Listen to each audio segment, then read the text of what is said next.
Hey, Statsy, it's Paul Allen. How have you been? Paul, great to hear from you. Rob Guerrera, great to hear from you, too, at Stats on Fire. He's an elite San Francisco 49ers mime, and also has the Gold Standard 49ers podcast. And what's that Twitter handle? GSN 49ers? That's correct. Thank you. And you can check out the YouTube channel as well. Yeah, right on, man. And we're going to be doing a little something a little later, too, about 2 hours from now. But at Stats on Fire, where you can learn more about Rob Guerrera, somebody I've known for quite some time, as I said. And, you know, the days when you were working with Mike Florio, that's when we met. What were those days like for you? Well, it was they were some crazy days, but some fun days. That's where I was lucky enough to learn at the feet of one of the masters, as Mike Florio is. And introduced me to you as well, and I'll always be grateful for that. You won't find a harder worker than him, right? I mean, maybe to a fault at a time, but man, he's done a really good job building that brand and building PFT. Mike's idea of a vacation is doing one show a day instead of two. Now, I notice here via the tweet machine at Stats on Fire for Statsy, that, I would imagine that it's tied to something that's like advertising or sponsoring or something. But, right at the top, you said you apologize for taking some form of L point spread wise with the first game. You're touting the Niners -6 at Minnesota. Not that this really matters, but the 49ers have not won a game in the state of Minnesota since 1992. They were favored last year to beat the Vikings, and they got beat. Why you liking that squad -6, Statsy? Because I am not buying the Sam Darnold narrative that he was so good in week one and he's suddenly now this resurgent quarterback. I have been on the Sam Darnold is not any good train since he was the backup quarterback in San Francisco, and I don't believe that he is going to beat the 49ers on Sunday. What is it you don't like about Sam? Are you hearkening to the Jets and Carolina days, because that would be foolish, or is there just like something you saw from the Niners? God, Sam Darnold is a turnover waiting to happen. And, you know, it's never his fault. It was never his fault with New York, and it was never his fault with the Panthers. People want to keep telling me he's good, PA, but I've seen these games, okay? Right. I've seen the man play. When you get pressure on him, he will give you opportunities to take the football away. And to the Vikings' credit, they protected Sam Darnold in week one, and he played well. But I don't believe they're going to have that same level of success on Sunday against Nick Bosa and Leonard Floyd. What do you think of Christian Darrisaw and Brian O'Neill, the Minnesota Vikings tackles? Because they both have swallowed Leonard Floyd up several times when he played with the Bears. But anyway, what do you think? I think they're very good. But look, if I'm the 49ers, I say, hey, Nick Bosa, you're the highest paid defensive player of all time for a reason. You're supposed to be able to beat good players. We don't just have you so you could dominate the scrubs. Right. We need you to win against the best in the league, and the Vikings have some, and I need Nick Bosa to play like the defensive player year that he was 2 years ago. Hey, Statsy, Rob Guerrera. Is there, like, do 49ers fans talk about a pay the proverbial piper day? Now, because eventually Purdy's going to need to get paid, whether it's with San Francisco or not. But with McCaffrey and Fred Warner and George Kittle and Debo, and it just goes on and on. Ayuk situation. Is there a day that maybe that whole thing falls off because so much money is paid to so few players? We all know that day is coming, right? The credit card bill is coming due. 49ers fans have talked about it. We've acknowledged it. We're all sort of scared of it, frankly, because we know how good this team is and the collection of talent that they do have.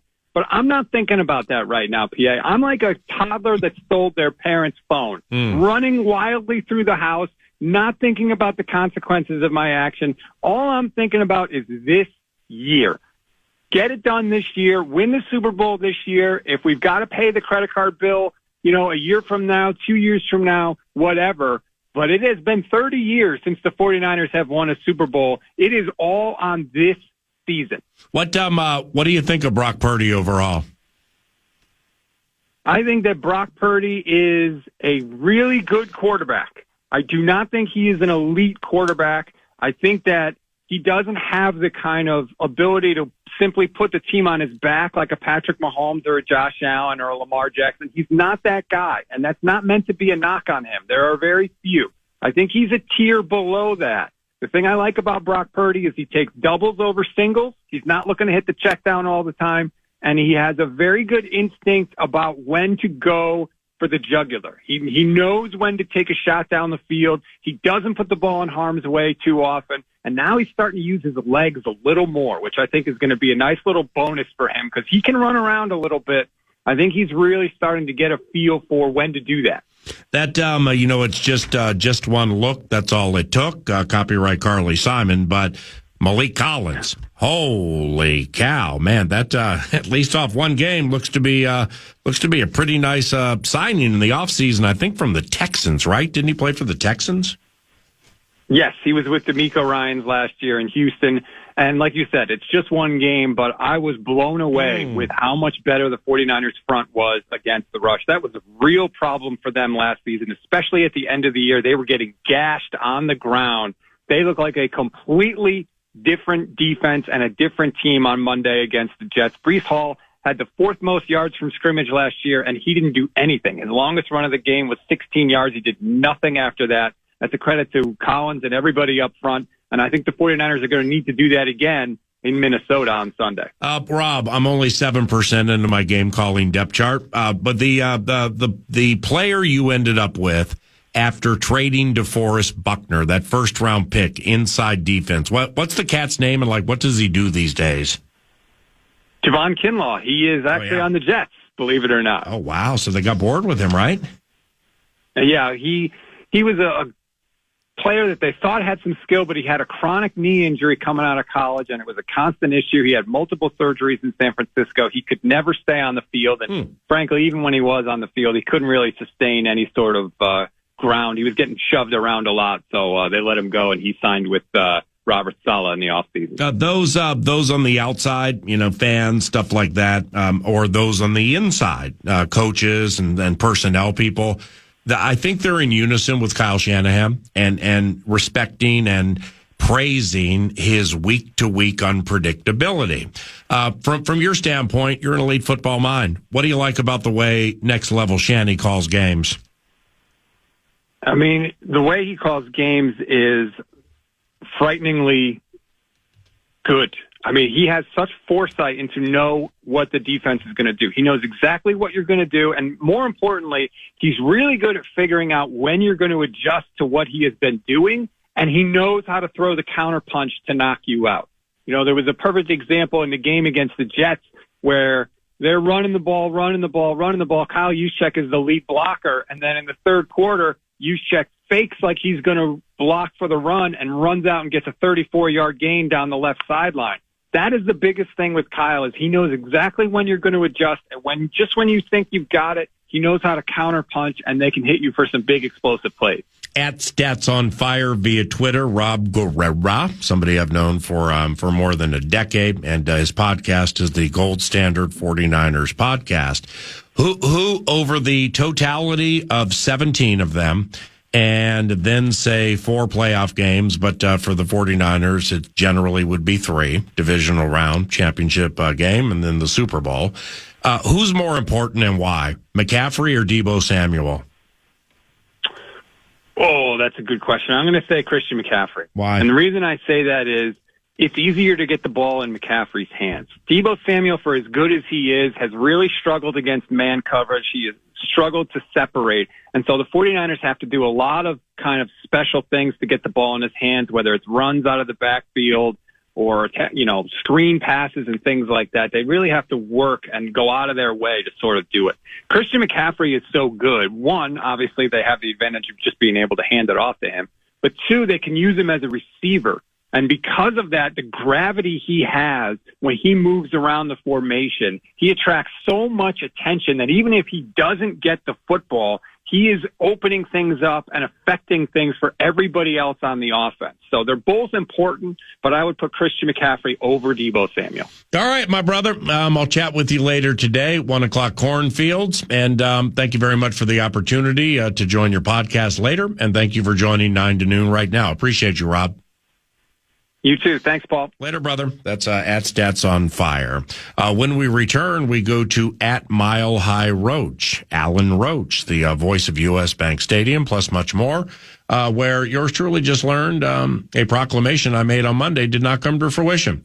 I thought Andrew Van Ginkel would be the NFC Defensive Player of the Week, but it went to Bears cornerback Tyreek Stevenson, who also had a pick six. So congratulations to Tyreek. We'll be right back.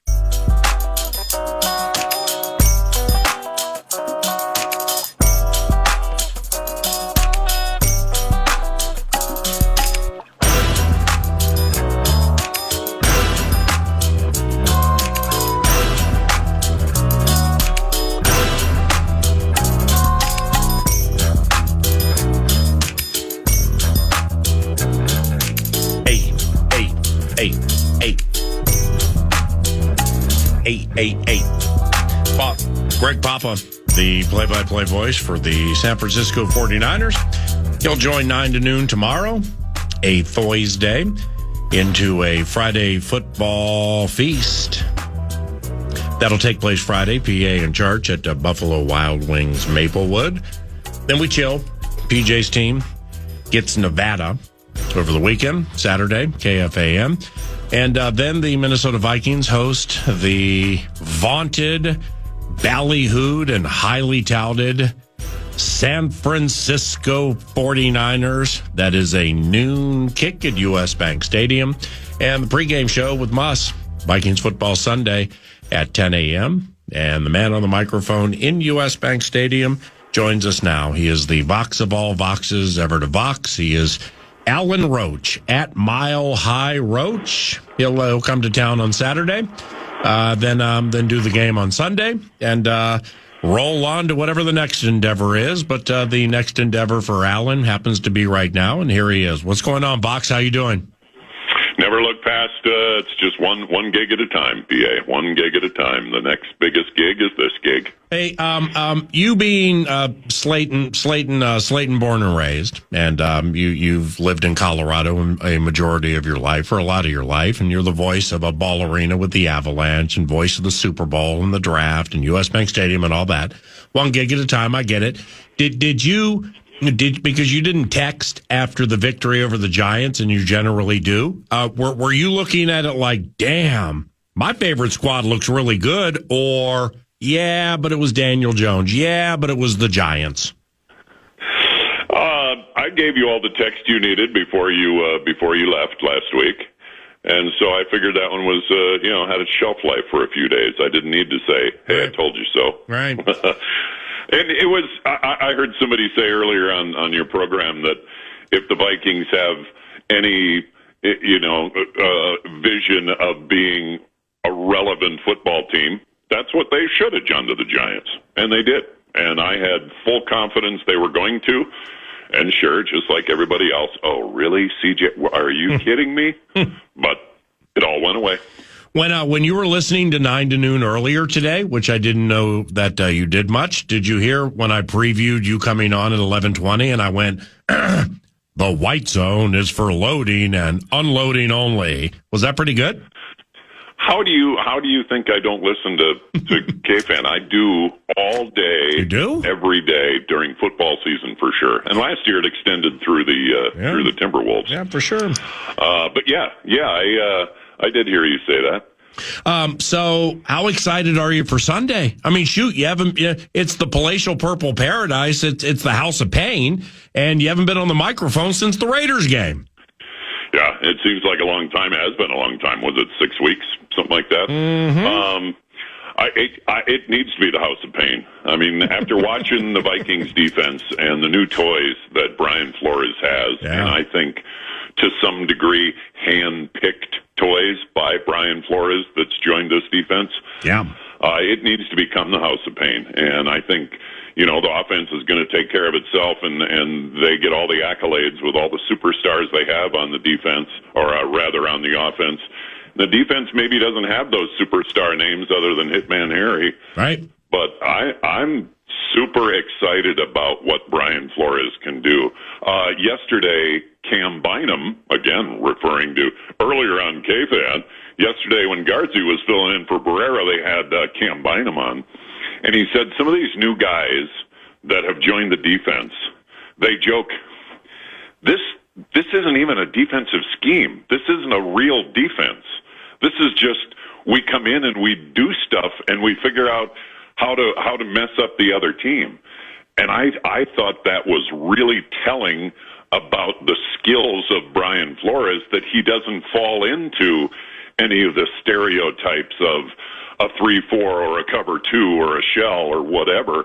He does what he thinks is going to work against this week's opponent. And you might have the best defensive mind in the NFL going against the best offensive mind in the NFL this week. Wow, that's beautiful. I mean, you just went Don Coryell on the radio show breaking down things like that at Mile High Roach. My man is excited, the voice of U.S. Bank Stadium. And by the way, don't forget, in case you're introducing defense, it's Van Ginkel and Stephen Gilmore and Shaq Griffith. Okay. Okay, just in case you're introducing the defense. I've been waiting for this for since I guess last January. Yeah, bring it on. Yep, can't wait, man. Niners are good. Did you live here in 1992? No, you were gone, right? No, I moved away in 85. Well, 92 is the last time the 49ers won a game in Minnesota. I mean, I think it's like 7 or 8 in a row. They just, they've been favored in a fair amount of those games too, including last year on Monday Night Football. But yeah, that's quite some time there, Mr. Mile High Roach. Yeah, it's an impressive stat, and I think it probably goes the other way too. I'm not sure when the last time the Vikings would have won in San Francisco. Well, it seems like it's been. I think it was 03 or 04. Kevin Williams scored a defensive touchdown from Trent Dilfer. Dilfer got knocked out of the game. Sean Hill came into the game. The Vikings won a low-scoring game. That might have been 07. The Vikings won a low-scoring game there, but you're right. I mean, and the thing is like when the Vikings would go to Levi Stadium, I mean, I think it was 2015, that Jim Tomsula game. Are you kidding me? I mean, you talk about a defense getting trucked, just getting caught off guard and trucked by that Jim Tomsula thing. Then they get beat by 50 the next week because Tomlin was ready for it. The playoff game was closer than people remember. And until main man Marcus muffed a punt, like late third quarter, early fourth quarter, Minnesota had a puncher's chance to win that game. But it's like box. It's like the more things change, the more they stay the same. It can be Raheem Mostert or Matt Breida or Roger Craig or Tom Rathman or Christian McCaffrey or Deebo Samuel. They just always have this powerhouse running thing, And what they're able to do with scheming up defenses and, all the motions that they use to figure out what to do. And, they've got people up in the booth making notes on every play of, okay, here's what happens when we send, a receiver in motion. Here's what happens when we move the tight end to the other side. And then they look to take advantage of that later in the game. So I said, one of the best offensive minds, I think, in Coach Shanahan. No doubt. And Brian Flores, because he doesn't fall into any of those, this is what teams do when we do this. I think it's going to take a little bit longer for the San Francisco 49ers to read what Flores is trying to do. Alan. And it could go the whole game where they're not able to read what Brian Flores is able to do. Vox of all Voxes ever to Vox. What if your least favorite team without their preferred quarterback starts 0-3 or 0-4? I mean, I know it's woe is me, but wow. I mean, if you lose to Indianapolis, then you go to Tennessee and you get trucked by Tony Pollard. If it's Malik Willis against Brian Flores, hide the women and children with what's going to happen in that game. But your least favorite team, they're 0-1. I mean, what if they lose their first 4? Yeah, Malik Willis looked pretty good in his 2 attempts with 4 seconds left. A 2-yard pass when they needed a Hail Mary, a 2-yard incompletion, and then getting sacked. And he's only been on the team 2 weeks. No one ever wishes for injuries. No one ever wants to do grave dancing on an injury. But Viking fans look at what happened to us last year, and, all I could immediately think of is, well, they need to sign the Pasternak. Dion's just lost control of that thing out there, hasn't he? I mean, you got the Denver Post columnist. All right, that was stupid. They just lost and got killed. And I went to put it on Twitter because I was in New Jersey, and for whatever the reason, it got all stuck up in drafts, so I didn't put it out there. But I'm like, and I don't know how closely you watch Colorado Buffaloes football, but with my daughter there, watched it all last week. Right, and I'm watching almost every game because Dion games are generally fun to watch. But they had a game last year, man. It was on a Friday or Saturday night, and it was against Stanford. And they got outscored 37-6 in the final, say, 22, 23 minutes of the game. Stanford forced overtime and won the game. And they've only won one game since, that NDSU game, which Dion tried to mess up with some sketchy coaching at the end. But has the luster worn off the Buffaloes football program, even with Dion leading the charge? I don't think it's worn off yet. I think there's some red flags. I think there's some, let's kind of wait and see what happens. But, yeah, you're exactly right. The Buffaloes came out of the gate last year, beating, Baylor, and then the CSU game, and they looked so great at 3-0. But since then, they were basically the team that got trucked by Nebraska last week. And they were embarrassing last week. I mean, I think they had 0 yards rushing out of the whatever 134 whatever college teams. They're ranked 134th in rushing after 2 games. Right, and then his kid just completely blamed the offensive line for all the pressure he was under, which is, that does not send all the right messages. No, and he's a bad body language guy. Right, and he was last year during that, 1-6 stretch or whatever. Shedeur Sanders, everyone wants to talk about, man, we want him. And I think even I fell into that a little bit last year was, man, maybe we wait to get a quarterback when Shedeur Sanders comes out. I think Shedeur Sanders has a lot of growing up to do, and he's not used to playing on teams that don't play well. He's not used to not being the superstar on the field every game, and his body language shows that, and it's not good. And this week, CU plays CSU. They call it here the Rocky Mountain Showdown. Yep. And if Colorado loses to CSU, then when you said, are people going to start jumping off the bandwagon and asking questions? If they get beat by CSU, there's going to be some ugly days ahead for Coach Prime. What about KOA and the sports radio stations there? Are they all over the anti-Vike for losing that first game and Bo Nix not getting a touchdown? I think everybody kind of had to take a few steps back because it was built up to be, Bo Nix is the guy. Bo Nix is obviously the guy. He's played so many college games. He has so much experience. Bo Nix is going to come right in, and he is going to pick up this offense like they were when, whoever the last best quarterback was here, which unfortunately was Peyton Manning. Yep, Bo Nix is the guy. And how many passes did he throw over 3 yards of the line of scrimmage last week? 2? I don't know. One of them was picked off. Right. And that's the coach not believing in his ability to read defenses and make those throws, I think. And I wonder if the reason Bo Nix isn't playing is because the greatest offensive mind in the history of football, just ask him, made that draft pick, and he wants him to play right out of the box. Right. I'm not sure he's the best quarterback on the roster right now. With you. I think Zach Wilson, with the experience he has, would have been a better quarterback last week. You, in closing, you don't like when I joke like, hey, if you introduce the defense, it's Shaq Griffith or it's Stephen Gilmore. You don't like when I do that, do you? All I do is names. I have one job, PA. I have one job. And everything I do, from Olympics to hockey to little kids soccer, I, before the game, find out how to pronounce every single name. Right. And there are times where I get it wrong. There's times where I'm told wrong, and I say it wrong, and then I hear about it, and then I'm really frustrated about it for a couple of days because I have one job. Say the name. Yep. Well, I mean, it's not like, there's a moment coming up this weekend where it's like, ladies and gentlemen, Minnesota Vikings president Mike Wilf. It's not.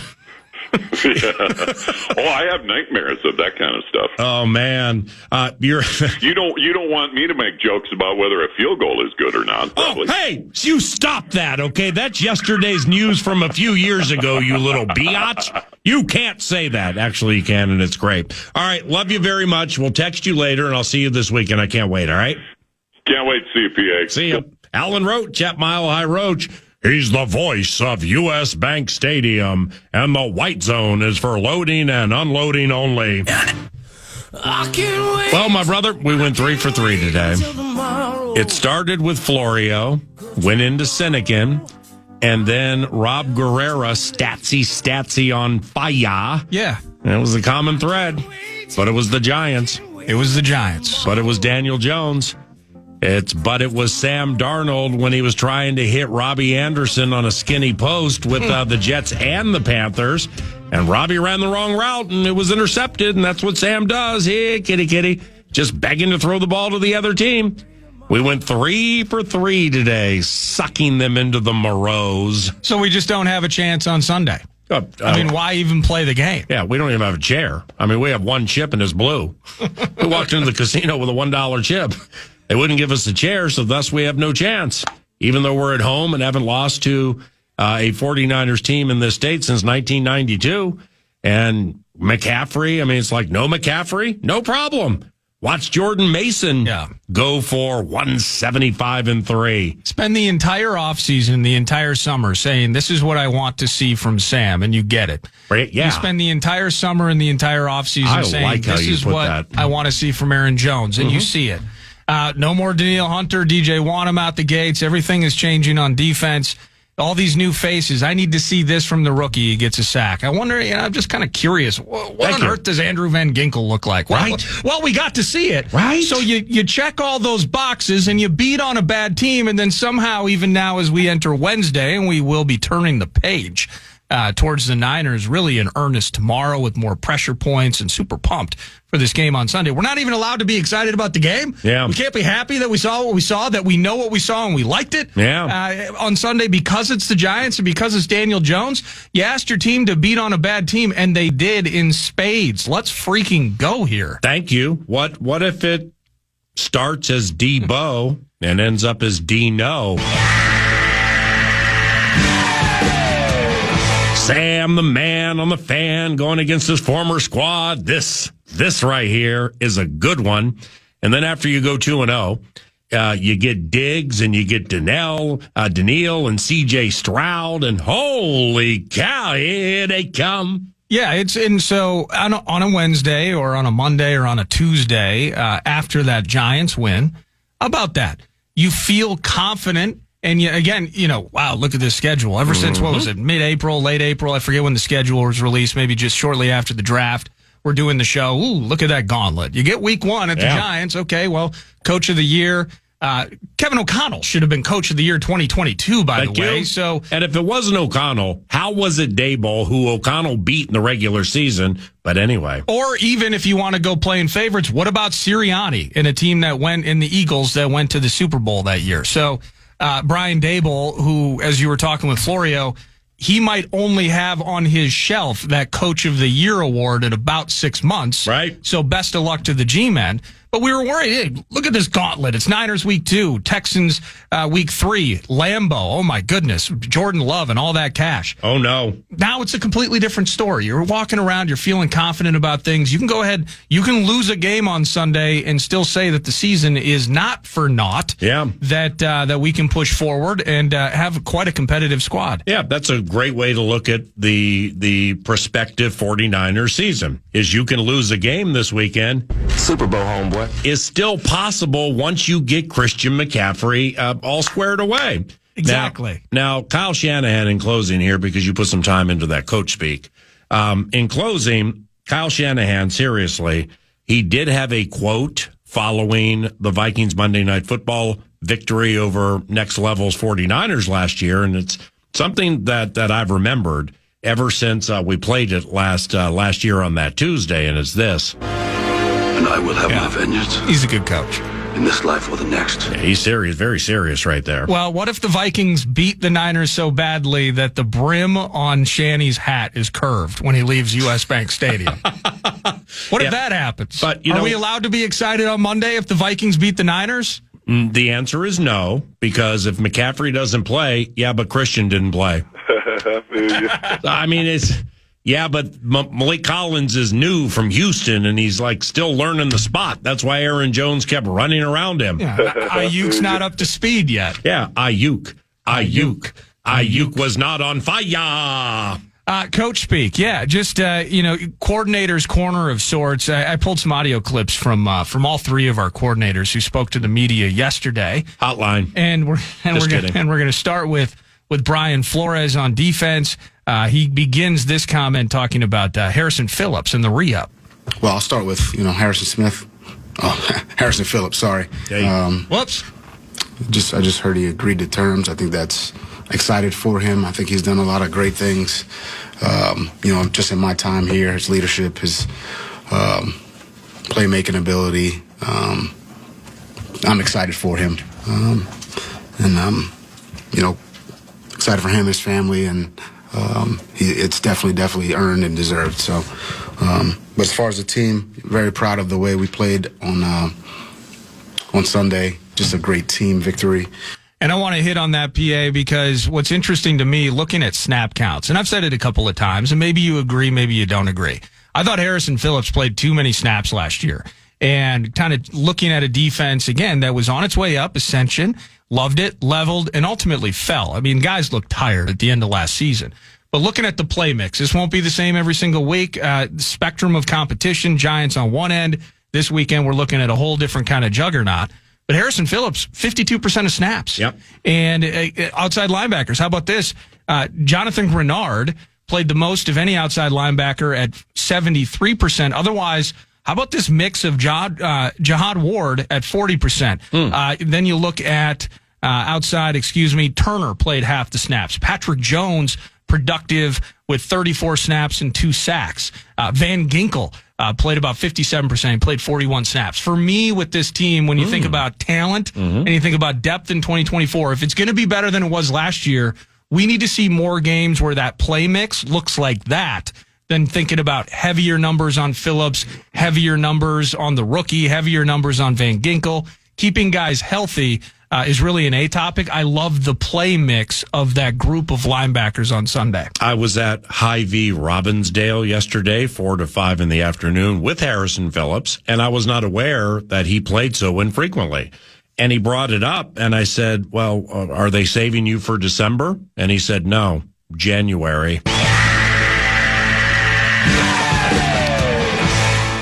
To Wes Phillips, a little bit of a coordinator's corner here. Wes Phillips talking about Aaron Jones. Aaron Jones' first outing with you guys. Hey, Alec asked the question. I think he showed what he's showed really since he's been in the league. He's a talented, really good football player. Some runs that were blocked well, but also some runs that he made some yards after contact, broke some tackles. Brings a great energy to him. It was a good first outing for him, and we hope to build on that. I feel like Wes Phillips, offensive coordinator, if he told a joke, it would be so dry and so subtle. Stephen Wright like that I would be in my car halfway home from the facility. I'd be like, oh, that's brilliant. And I would just start laughing to myself on 494 stuck in traffic with the construction clip. The wryness of the OC.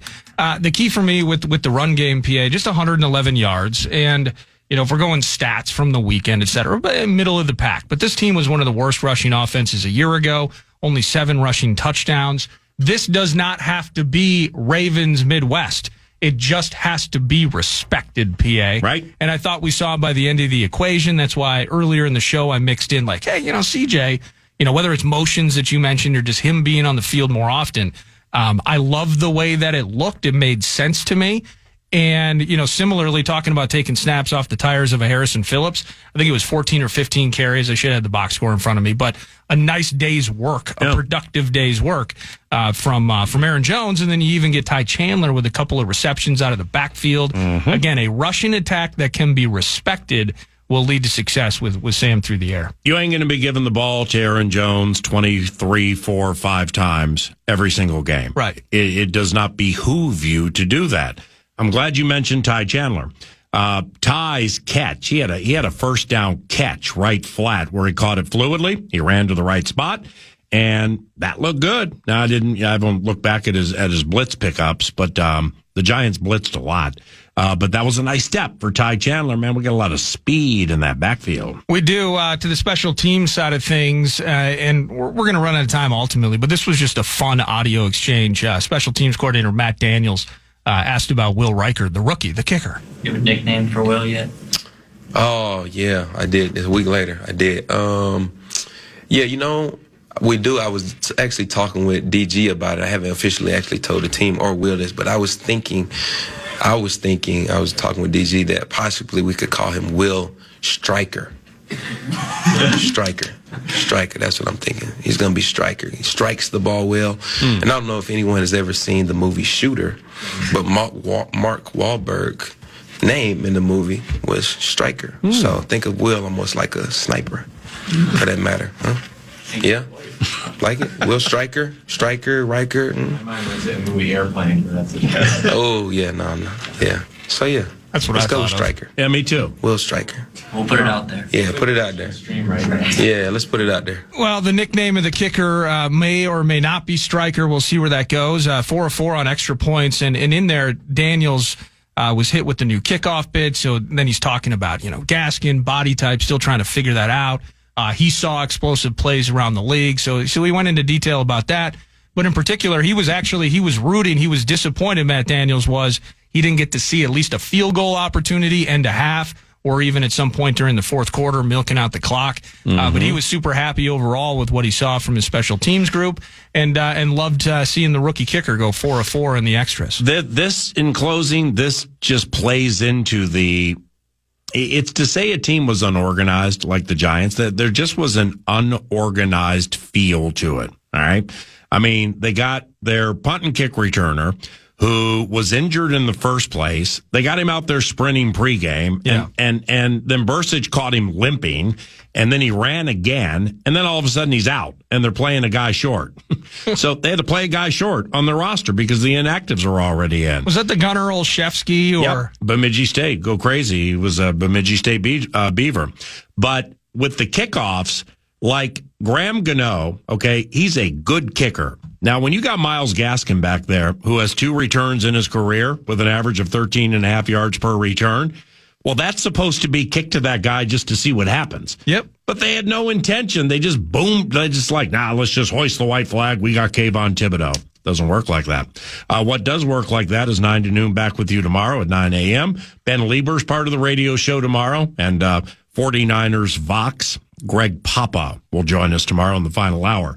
Thank you for listening today. I'm Paul Allen. Here comes the con with the wrap on the show.